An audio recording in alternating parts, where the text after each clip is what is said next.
Estamos de volta com o Band Entrevista, hoje conversando sobre a atuação dos hackers. Nossa entrevistada é o especialista em segurança pública e privada, Leonardo Santana.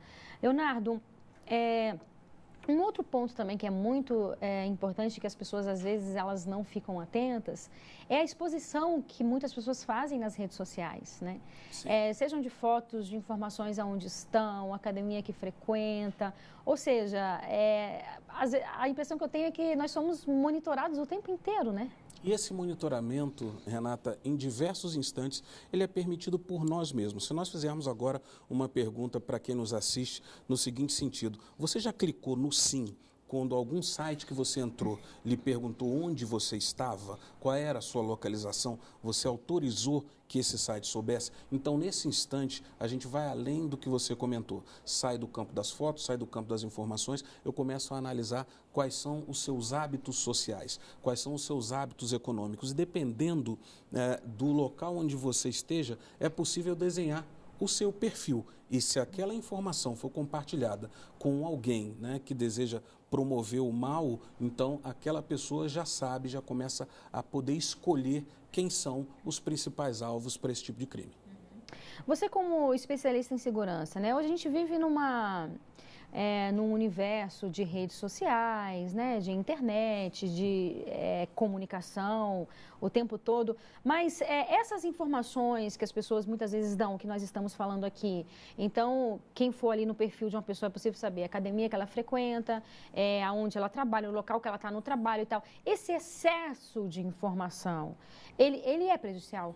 Em diversos momentos, quando não são adotados cuidados preventivos, eles passam a ser prejudiciais, porque aquelas informações, elas têm um destino não sabido. Então, recentemente, nós falamos sobre o tal estelionato sentimental. Então, quando eu tenho muitas informações sobre uma pessoa, eu consigo acessar, eu consigo modelar qual é a maneira mais efetiva para poder buscar as emoções daquela pessoa e começar a coagi-la emocionalmente, mesmo que seja por intermédio de um relacionamento, e a partir desse instante eu começo a obter, né, uma série de benefícios. Então, a nossa exposição, ela tem ido além do que a gente, em alguns momentos, imagina, e o que a gente também precisa prestar atenção. Existem outros tipos de criminosos que não vão buscar um dado seu, mas eles podem começar a lhe ameaçar, podem começar a lhe perseguir, né? Recentemente, houve uma evolução muito grande dos stalkers, que são aquelas pessoas que ficam te perseguindo, e a perseguição não é só na rua, não é só no seu ambiente de trabalho, não é só na academia. A perseguição também pode acontecer no ambiente virtual, no ambiente digital.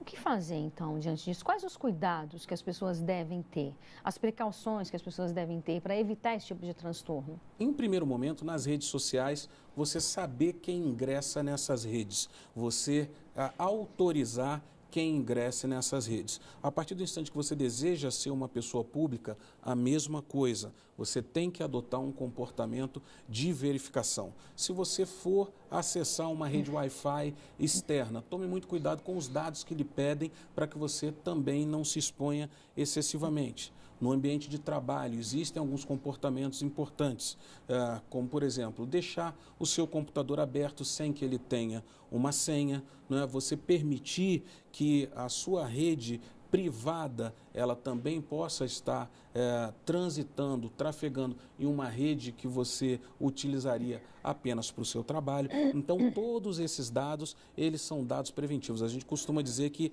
tudo isso está perpetuamente conectado com um mundo que é considerado como um mundo virtual, mas é um mundo que você também não conhece. Existe uma camada... Um submundo, né? É um submundo. Existe esse submundo que ele carece desse comportamento preventivo para que você se defenda.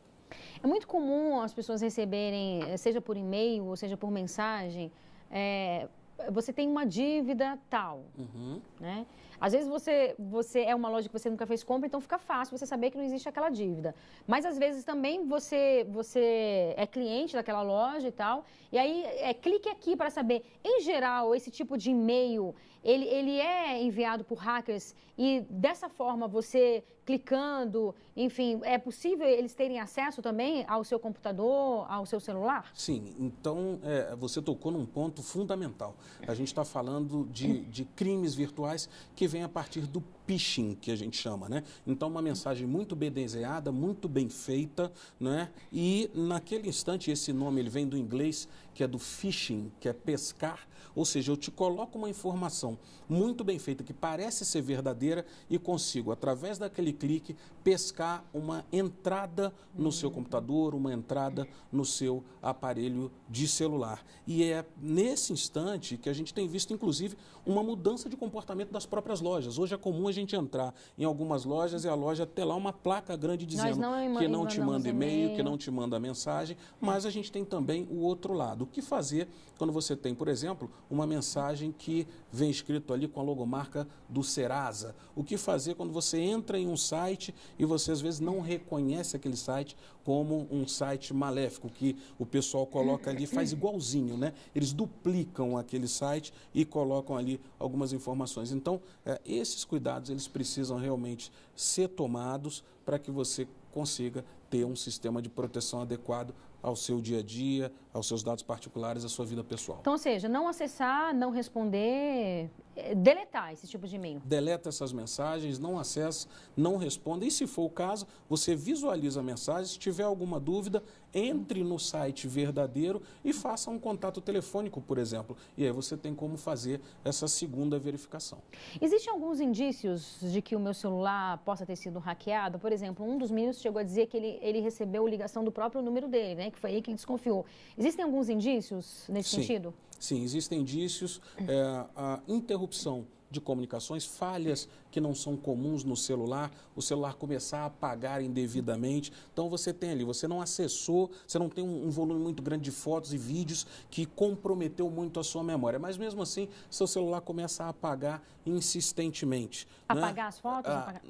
Tanto apagar as fotografias, como ele desligar, como aquele aplicativo começar a funcionar sem uma consistência, sem aquele período que normalmente ele funcionaria. Então, nesses casos, é muito importante que você já comece a entender que algumas das coisas estão acontecendo de forma equivocada, que seu celular ele pode ter sido invadido. Nós podemos ter ali algum malware, como a gente chama, né, o nome comum, ou algum tipo, né, de vírus que tenha sido inserido para coletar suas informações e dar print até nas mensagens. Nossa, a gente está finalizando. Você recomenda o aplicativo de algum antivírus, baixar algum tipo de antivírus no celular ou no computador? Isso é interessante? Isso é altamente recomendável, principalmente porque os antivírus eles têm um sistema de atualização constante, então existe um monitoramento do que acontece não só no Brasil como em outros pontos do mundo. Então essa atualização ela vai mantendo o seu computador protegido, vai mantendo a sua rede protegida, e nós temos inclusive outros mecanismos, como o que a gente chama de VPN, né? Que é Virtual Protected Network, ou seja, você tem uma rede particular, uma rede blindada que você consegue fazer a sua navegação, e a gente indica isso principalmente para pequenos comerciantes. Adquira uma VPN, é bem tranquilo, é bem barato, não é alguma coisa assim que vai te onerar muito. 10, 15 reais você consegue fazer essa aquisição e você consegue fazer uma transição de dados extremamente tranquila e protegida. Bom, muitíssimo obrigada pela sua participação. Eu que agradeço, obrigado. E o Band Entrevistas de hoje fica por aqui. Muito obrigada pela sua audiência e companhia. A gente volta a se encontrar na próxima semana. Eu espero você. Até lá. Tchau, tchau.